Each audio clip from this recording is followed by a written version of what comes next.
What were the worst cars from Ford during the 80s? This is my third video in this series where I take a deep look into some very problematic cars from this era. I don't just look at one article and call it a day. I do extensive research from all over to gain insight on this subject, including the comments from you guys, which I appreciate very much. I previously talked about GM and Chrysler. It is now time for the blue circle to be in the spotlight. If this is your first time watching, I make videos about the cars that aren't really brought up in 2023. I upload weekly every Saturday at 1 PM, so with all of that said, here are the worst 80s cars from Ford. Ford's attempt at propane-powered cars. Every time I make a video that takes place in the 80s, I always have to bring up the outside influences that heavily impacted the automotive industry. There were the 73 and 78 oil embargoes during this time. There were also many new government regulations enforced as well. Gas prices were super high, and so Ford wanted to take a different route, or so they tried. Propane converted cars weren't new in the 80s. I mean, we have these smaller companies that have been doing it for many years. Many farmers and ranchers had gasoline to propane conversions for their pickups. It was very convenient for them as they didn't have to drive many miles to get to town. Ford would be the first major automotive company to incorporate these conversions from factory. Only four-door Granadas and Cougars with the 2.3 had the conversion. They removed the 16-gallon gas tank and the deep well holding the spare tire in the trunk to install two pressurized tanks that could hold 25 gallons of propane. The spare tire was now in the trunk, which meant less trunk space. The suspension was modified to hold this extra weight as well. And initially, these propane-converted cars were only offered to fleets in 1982.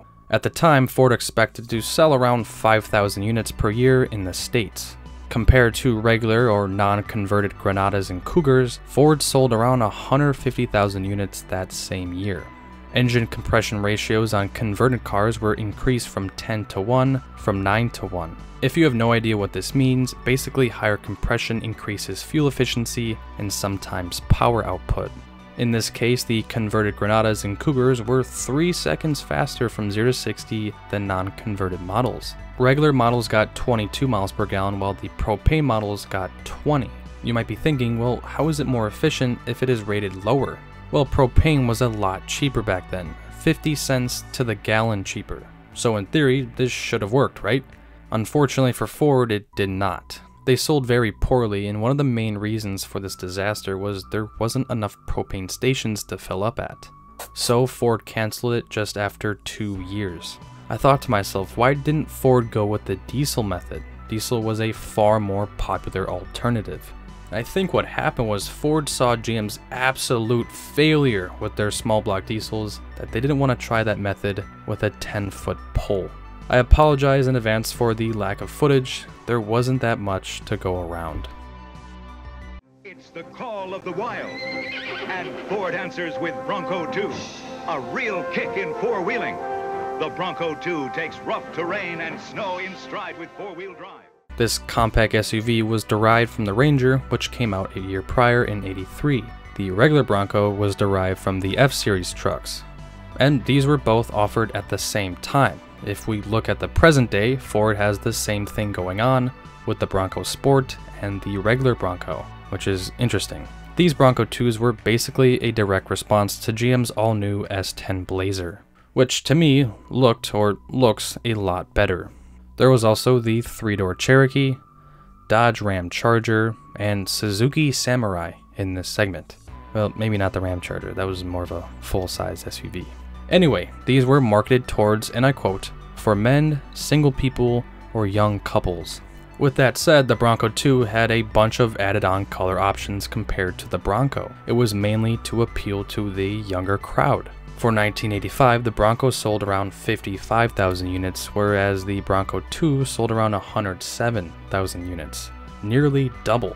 It was also cheaper than the regular Bronco. So how is this one of the worst Fords during the 80s if it sold so well and was pretty fuel efficient? Let's take a deep look at the Bronco 2. Do you notice a potential hazard with its design?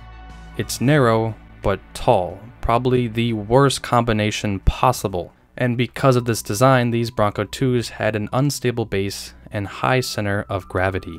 The Insurance Institute for Highway Safety found that the Bronco 2 was 3 times more likely to roll over than the famously dangerous Samurai.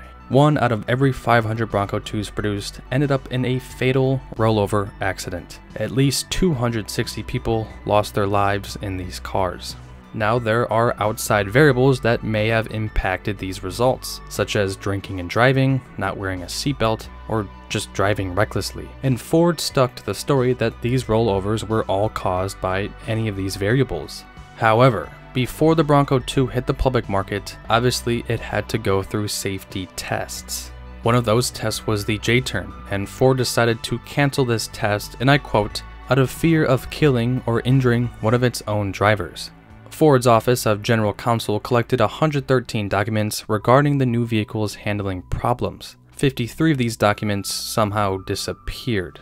Over 334 lawsuits were conducted with the result of $115 million to settle injury and wrongful death. Truly a tragic story. Do you guys think it was Ford's problem with the design, or was it the outside variables that contributed to all of these deaths? Let me know in the comments. I'm curious to hear what you guys think. And no, there is no Ford Pinto on this list. They stopped production right in 1980, so I'll just save that for a 70s edition.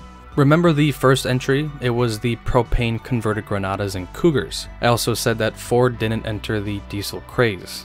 Well, they kind of did. In 1983, the Ford Ranger came optional with a 2.2 Perkins diesel, which was naturally aspirated. Yeah, the Rangers had an optional diesel. I would have never thought, if I'm being honest. I had no idea. 59 horsepower and 90 pound-feet of torque, which isn't that all impressive for the time. However, the fuel economy, which was a priority at the time, was rated at 41 miles per gallon with a 22-to-1 compression ratio. Ford writes, the economical 2.2 diesel adds a new dimension to the Ranger concept.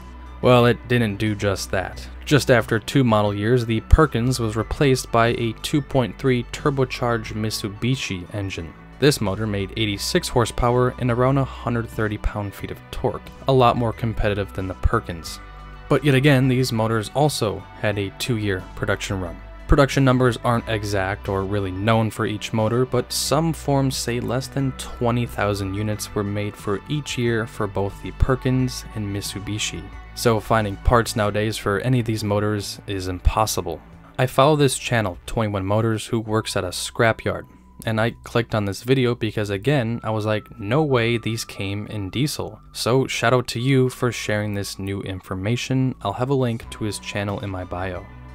8th generation Ford Thunderbird and Cougar XR7. I really hope I don't offend anybody with this entry. To me, it does seem fair, as this is one of the worst generations for the Thunderbird. Let's go back a little further to the 7th gen. These were fantastic to the public eye. And over its production run, Ford managed to sell nearly 1 million units. Spread your wings in the new 1980 Thunderbird, with exciting options for the 80s, like the first keyless push-button entry. With the 8th generation, Ford had to downsize. This was one of its main flaws though, as it was too drastic of a change. We're talking 2 feet shorter, 8 inches narrower, and almost a ton lighter. Ford's debut, nearly 150,000 units sold. Not bad, right? Well, after this, each year it dropped by 50%. So yeah, it was pretty bad. To add, these Thunderbirds were pretty underpowered. One notable engine, which was new for this generation, was the inline 4. This motor made 88 horsepower. Yeah, it was more fuel efficient, but that is way too low of a number for a car of its size. They featured Ford's automatic overdrive transmission, which would go on to live a very healthy life in the future. And speaking of competition, the final blow, the straw that broke the camel's back, was what the guys were doing over at GM.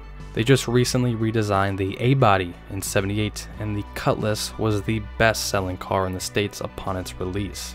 Because of all this backlash and just terrible sales numbers, the 9th gen Thunderbird underwent many drastic changes, and it would prove to be somewhat successful.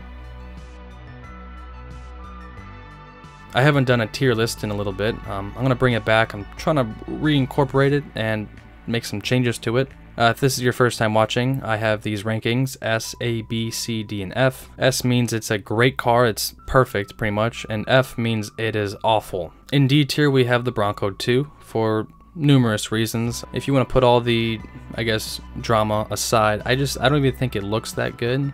I think one of the main drawbacks too is it doesn't even have a retractable top like the original Bronco. At the end of the day, I think we would all prefer the original Bronco over the Bronco 2. Also in D tier, I have the propane converted Granadas and Cougars. I'm not really sure how I feel about these. Obviously the more popular alternative was diesel, and I think Ford was just pretty freaked out with GM's absolute failure. I will say, I think the Lincoln Continental Mark 7, I believe, had a BMW diesel engine, which I will mention for a part 2, but they also had that. But back to the propane, I don't know. I think the idea was there, it was just a huge fail. I'm not shaming the Granada or Cougar in any way.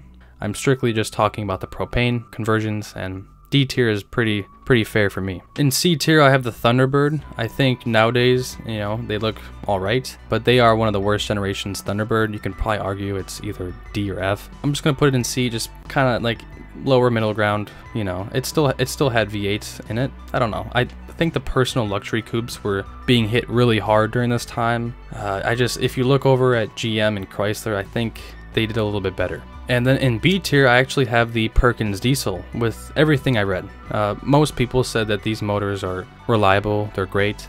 I just think they're really underpowered and they were super unpopular, and I think mainly why that is because the Rangers that had the Perkins diesel were only offered with two-wheel drive and a manual, so that probably turned off a lot of people.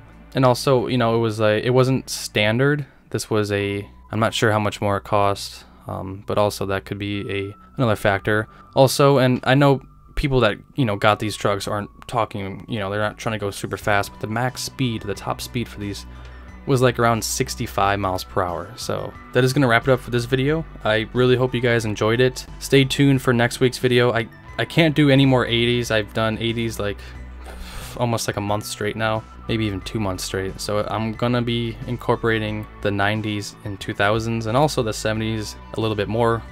My goal is to upload like 80s one week, 90s, 2000s, and just keep fluctuating years and stuff.